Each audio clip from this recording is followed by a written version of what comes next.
बिस्मिल्लाहिर्रहमानिर्रहीम, अस्सलाम वालेकुम। फाइवर पर एक न्यू सेलर जब ज्वाइन करता है तो वो कामयाब क्यों नहीं हो पाता? ये सबसे बड़ा अहम सवाल है फाइवर जो लोग ज्वाइन करते हैं उनके लिए, और उनको ये सबसे बड़ा चैलेंज हर्डल ये आती है। तो आज इस वीडियो में, मुख्तसर सी वीडियो में, हम इसका जवाब देने की कोशिश करते हैं। फाइवर बेसिकली एक फ्रीलांसिंग प्लेटफॉर्म है।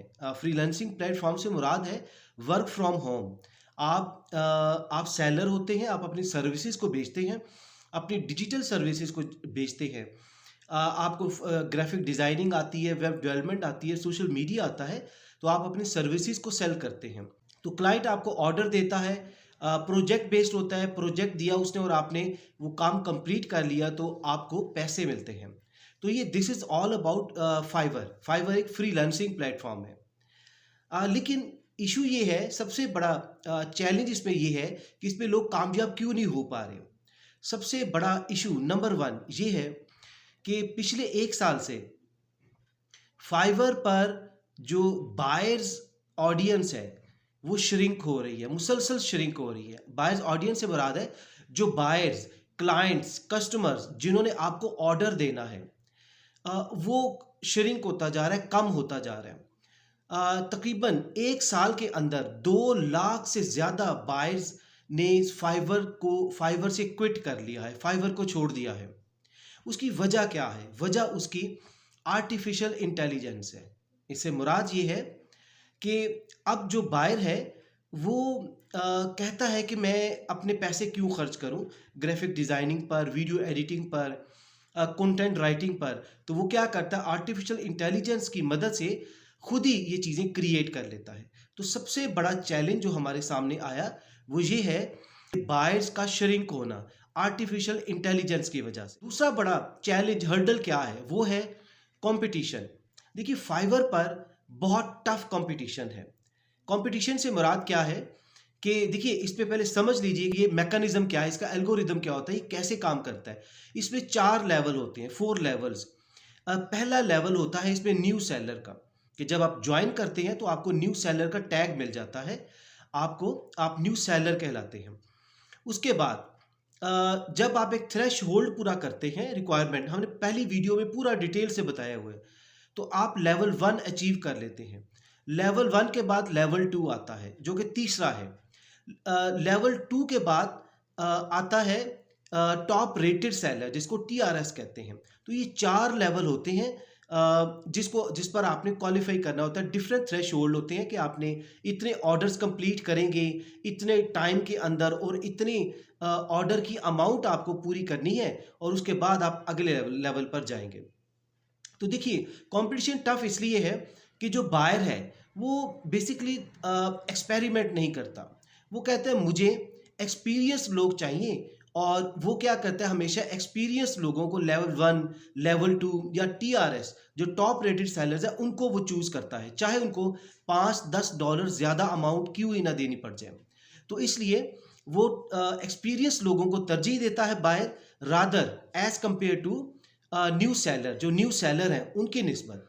तो क्या पता चला हमें दूसरे चैलेंज से कि बायर जो है वो क्या करता है, वो एक्सपीरियंस लोगों को ढूंढता है जिनके रिव्यूज़ अच्छे हों। रिव्यूज़ बेसिकली उनकी क्रेडिबिलिटी होती है, उनको लोगों ने एंडोर्समेंट किया होता है। उस शख्स ने जो फाइवर पर काम कर रहा है उसने काम किया होता है, और उसके बदले में उसका जो क्लाइंट होता है, कस्टमर होता है, उसने उसको एंडोर्समेंट दिए होते हैं। एंडोर्समेंट से मुराद है गुड रिमार्क्स दिए होते हैं, कमेंट्स दिए होते हैं।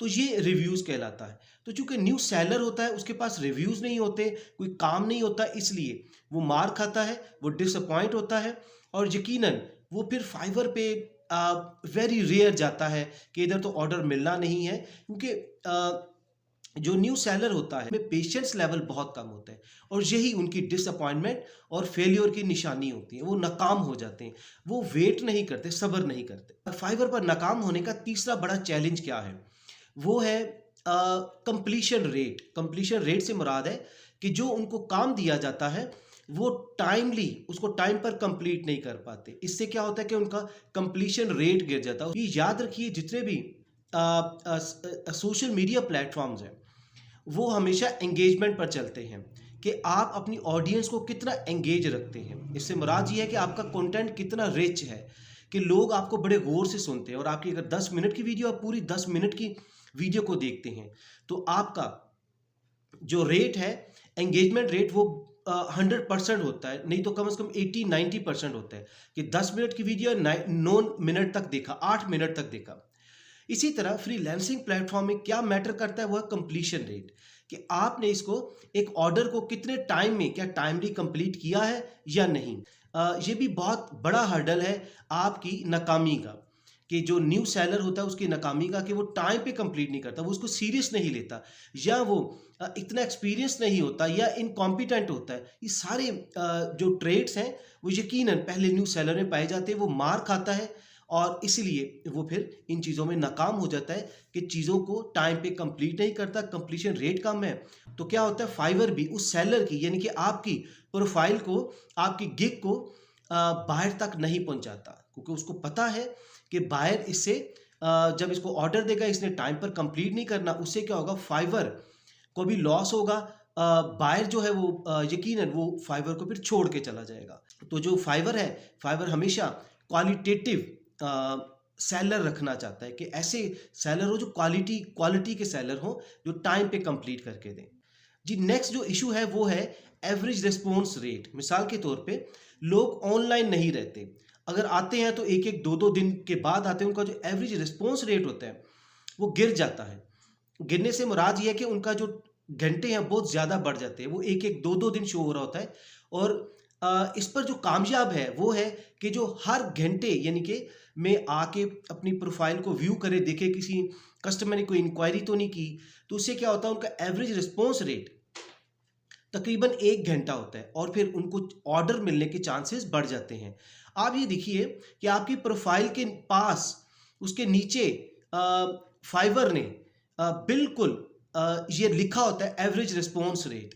इसका मतलब है इसकी अहमियत इतनी ज़्यादा है कि वो बायर सबसे पहले आकर यही देखता है कि मैं अगर इसको ऑर्डर देता हूँ, कहीं ये तो नहीं होगा 2 दिन बाद ये देखेगा, अगर ये इसको देख इतना लेट रहा है तो मेरा ऑर्डर कब कंप्लीट करके देगा। इसका मतलब इसका जो एटीट्यूड है वो नॉन सीरियस है, ये बंदा काम नहीं करेगा, मेरा, मुझे भी लॉस करेगा, मेरा टाइम मेरा ज़ाया करेगा, मेरी एनर्जी, मेरा टाइम, मेरी मनी, एवरीथिंग मेरा यकीनन उसको ये मुझे लॉस करवाएगा।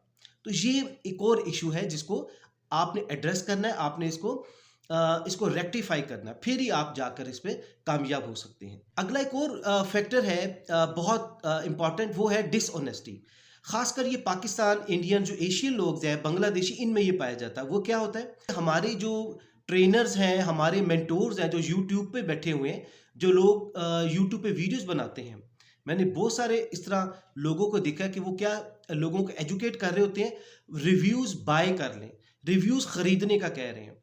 देखिए, रिव्यूज़ खरीदना ये एक डिसऑनेस्टी है, ये बेईमानी है।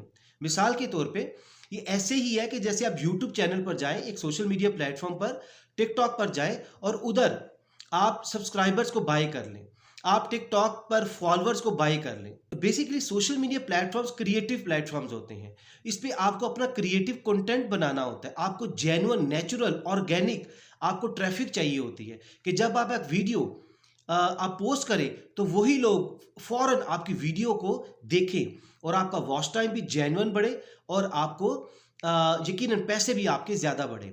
तो क्या होता है कि लोग क्या करते हैं कि फेक इसमें ले लेते हैं सब्सक्राइबर्स और फॉलोअर्स।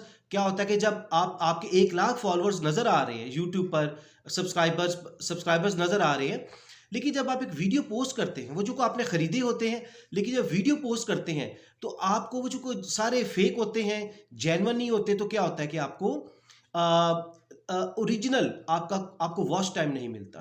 तो आपको सिर्फ चंद हज़ार या चंद 100 लोग आपको व्यू करते हैं, उससे आपके पैसे भी नहीं बढ़ते और यूट्यूब की एल्गोरिदम में आपको नीचे गिरा दिया जाता है। यूट्यूब समझ जाता है इस चीज़ को कि आप उसके साथ बेईमानी कर रहे हैं। इसी तरह से आपसे रिक्वेस्ट है कि जो भी चीज़ करें तो बिल्कुल जेन्युइन करें, ऑनेस्टी के साथ करें। टाइम ज़रूर लगेगा आपका, लेकिन वो लॉन्ग लास्टिंग होगा, पायदार होगा और आप यकीनन आपका फाइवर का अकाउंट भी ग्रो करेगा। आखिरी हमारा पॉइंट है जो हर्डल है मेन वो ये है कि लोग गिग तो बना लेते हैं, लेकिन गिग को ऑप्टिमाइज़ नहीं करते। ऑप्टिमाइज़ से मुराद है उसको मैक्सिमाइज़ नहीं करते। मैक्सिमाइज़ से मुराद है कि उसमें राइट कीवर्ड्स नहीं लिखते और डिस्क्रिप्शन में राइट कीवर्ड्स नहीं लिखते। इसको ऑप्टिमाइज़ेशन कहते हैं। जिससे एसईओ होता है, अब एसईओ में क्या करते हैं, अब अपनी कंटेंट को, वीडियो को, कंटेंट कोई भी किस्म का हो, वीडियो हो आपका, आपकी कंटेंट राइटिंग हो, आर्टिकल राइटिंग हो, कुछ भी हो, यूट्यूब की वीडियो हो, उसका डिस्क्रिप्शन हो, टाइटल हो, कुछ भी कह लीजिए, उसको आप ऑप्टिमाइज़ नहीं करते, उस पे राइट कीवर्ड्स नहीं लिखते और उससे क्या होता है कि आपकी वीडियो रैंक नहीं करती, आपका कंटेंट रैंक नहीं करता, टॉप पर नहीं आता सर्च इंजन गूगल में। इसी तरह से गिग में भी लोग ऐसे फजूल से कीवर्ड्स लिख देते हैं जो कि बहुत ही पैथेटिक होते हैं, जिनकी कोई रैंकिंग नहीं होती, रेटिंग नहीं होती, टॉप रेटेड कीवर्ड्स नहीं होते और उनका वॉल्यूम बहुत लो होता है। अब देखिए करना क्या है, आपने क्या करना है कि टॉप रेटेड सेलर, लेवल 2 के लोग, लेवल 1 के लोगों की प्रोफाइल्स को देखें, अपनी लाइक माइंडेड प्रोफाइल्स देखें, जो जिस तरह सोशल मीडिया मार्केटिंग आप सर्विसेज दे रहे हैं, तो इसी तरह की प्रोफाइल सर्च करें और जो टॉप रेटेड है, पाकिस्तानी भी और बाहर के लोगों को भी देखें कि वो क्या कीवर्ड्स यूज़ कर रहे हैं, क्या कीवर्ड्स यूज़ करके वो टॉप पर आए हैं। तो उन्हीं कीवर्ड्स को आप अपने अपने टाइटल में, अपने डिस्क्रिप्शन में इनकॉर्पोरेट करें, अब उसमें डालें, लेकिन आपने कॉपी पेस्ट नहीं करना। ये फाइवर खुद कह रहा है, फाइवर खुद कह रहा है कि आपने कॉपी पेस्ट नहीं करना, आपने उनके कीवर्ड्स को देखना है, उनको ऑब्जर्व करें, एनालाइज करें और उनको चेंज करके अपने अल्फाज में उनको लिखें। यकीनन आपकी गिग भी रैंक होगी और आपको भी ऑर्डर्स मिलने के चांसेस बढ़ जाएंगे। इधर एक सवाल अक्सर लोग पूछते हैं कि फाइवर और अपवर्क में फ़र्क क्या है। इधर थोड़ा सा हम आपको बता देते हैं आखिर पर कि देखिए फाइवर एक लो प्राइस्ड प्लेटफॉर्म है। लो प्राइस से मुराद है कि इधर प्राइसेस बहुत कम होती है, $5, $10। फाइवर जब बना था, 5 से मुराद है $5 की प्राइसेस इस पे हुई थी। अब आके डिफरेंट इसमें मल्टीपल 700 से ज़्यादा कैटेगरीज, नीश जिसे कहते हैं, वो इसमें ऐड हो चुकी हैं। तो इसमें प्राइसेस भी बहुत ज़्यादा इंक्रीज हो चुकी हैं। तो लेकिन इसको लो प्राइस्ड समझा जाता है। ऑन एवरेज ज़्यादा प्राइसेस कम होती हैं। लेकिन अपवर्क क्यों मशहूर है? अपवर्क इसलिए मशहूर है कि वो हाईली प्रोफेशनल्स लोग उधर बैठे हैं। अगर आपने लो प्राइस्ड काम, आपने किसी क्लाइंट ने सर्च करना है, तो वो फाइवर पर जाएगा। अगर उसको पैसों की परवाह नहीं है लेकिन वो हाईली प्रोफेशनल लोग चाहता है, तो वो कहाँ जाएगा? वो अपवर्क पर जाएगा। तो ये एक फ़र्क आप अपने ज़हन में रख लीजिएगा। होप कि आपने इधर से कुछ ना कुछ सीखा है। अगर आपने सीखा है तो नीचे कमेंट में अपनी राय दीजिए। अगर आप फ्रीलांसिंग सीखना चाहते हैं तो आप हमारे व्हाट्सएप नंबर पर मैसेज कीजिए, हमारी टीम आपसे रब्ता कर लेगी। अपना बहुत सा ख्याल रखिए। Thank you very much. Stay always blessed. अल्लाह हाफिज़।